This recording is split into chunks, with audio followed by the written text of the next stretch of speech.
So Canada naming its selection camp roster for the World Juniors today. To speak about it, here's Craig Button. Craig, 4 goalies made the list. What do you make of Canada's options in net?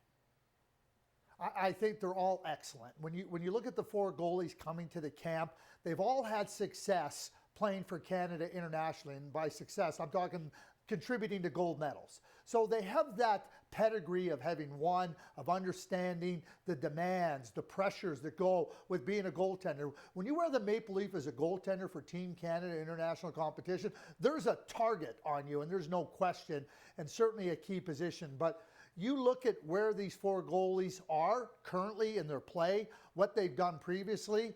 I mean, it's going to be a heck of a battle for the starters net at the World Junior Tournament, and there's no lack of quality and depth at the position. Same with the defensemen, you could argue. 10 of them earning an invite to camp. Who are the key players to focus on there, Craig? Well, I think you have to start with Oliver Bonk. He played last year. He's a key figure for the London Knights. He very well could be a captain on this team. And when you consider everything he does, he's been the bumper guy on the power play for the London Knights. And so his versatility, his ability to play those big, hard minutes against real strong competition is on display.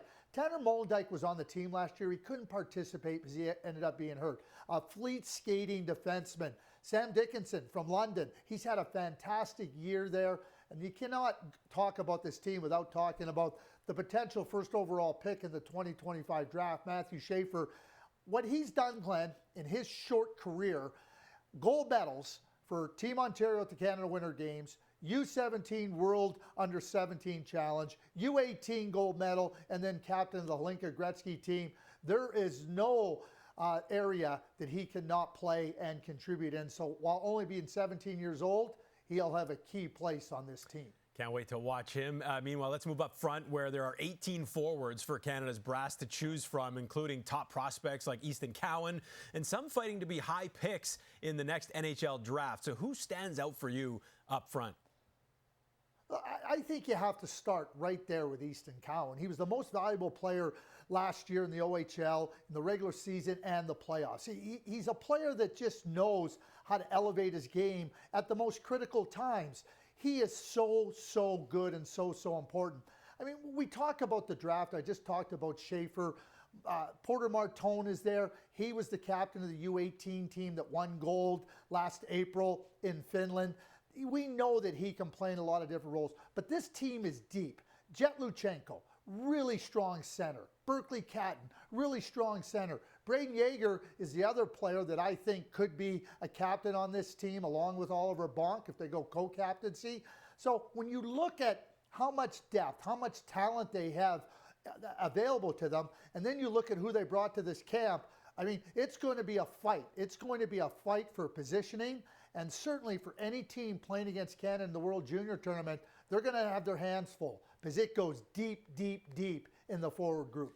It is so competitive to even get an invite for this team. You know, some names like Tija Ginla were left off. Michael Misa, an exceptional talent. Obviously, Zane Parekh, a high NHL pick. What do you make of these omissions this year, Craig? All those players under strong consideration.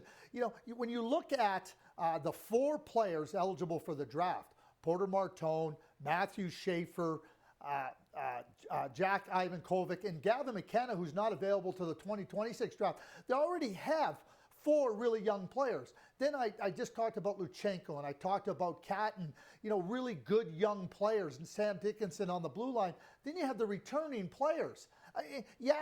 Iginla's good, and Parekh is good, and Yakimchuk is good, and Michael Misa is good, and Malcolm Spencer good. They're all really good players, and certainly under strong consideration to be invited to the camp. But let's keep this in mind. This is about a 10-day tournament where you got to play 7 games to compete for the gold medal. It's not about who has the most potential. It's not who was the highest pick in the draft. It's about who can help you right here, right now. And while those players are all good and they have promising futures and will figure prominently for Team Canada next year at the World Junior Tournament, their time simply isn't now.